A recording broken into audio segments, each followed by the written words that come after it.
கோவில், மசூதி, சர்ச், வேல் ஆகிய புகைப்படங்கள் அடங்கிய போஸ்டர்கள் மதுரை திருப்பரங்குன்றம் முழுவதும் ஒட்டப்பட்டுள்ளன. திருப்பரங்குன்றம் தீபத்தூணில் தீபம் ஏற்ற வேண்டும் என இந்து அமைப்புகள் தொடர்ந்து போராட்டம் நடத்தி வருகின்றன.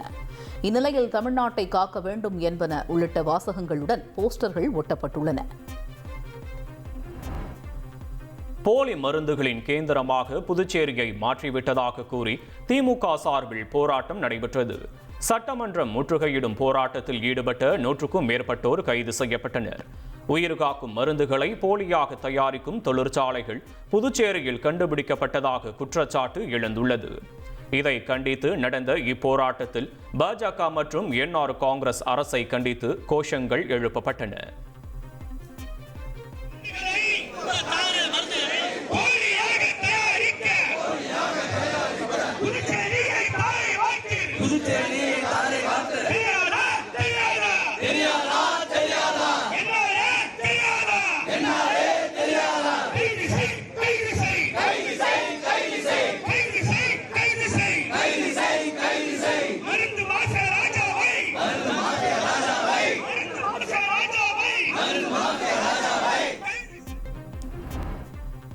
கடலூர் மாவட்டம் காட்டுமன்னார் கோவில் அருகே அமைந்துள்ள வீராணம் ஏரியில் உபரிநீர் வெளியேற்றம் முழுவதுமாக நிறுத்தப்பட்டுள்ளது.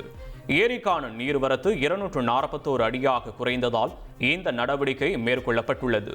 ஏரியின் கொள்ளளவு 45.58 கனஅடியாக உள்ள நிலையில் சென்னையின் குடிநீர் தேவைக்காக மட்டும் வினாடிக்கு 73 கன அடி வீதம் வீராணம் ஏரியிலிருந்து தண்ணீர் வெளியேற்றப்படுகிறது. இனி செல்லும் இடமெல்லாம் செய்தி. தந்தி டிவியின் வாட்ஸ்அப் சேனலை ஃபாலோ பண்ணினா செல்ல இருக்கும் இடமெல்லாம் செய்தி. இதோ QR கோட் இப்பவே ஸ்கேன் பண்ணுங்க, ஃபாலோ பண்ணுங்க.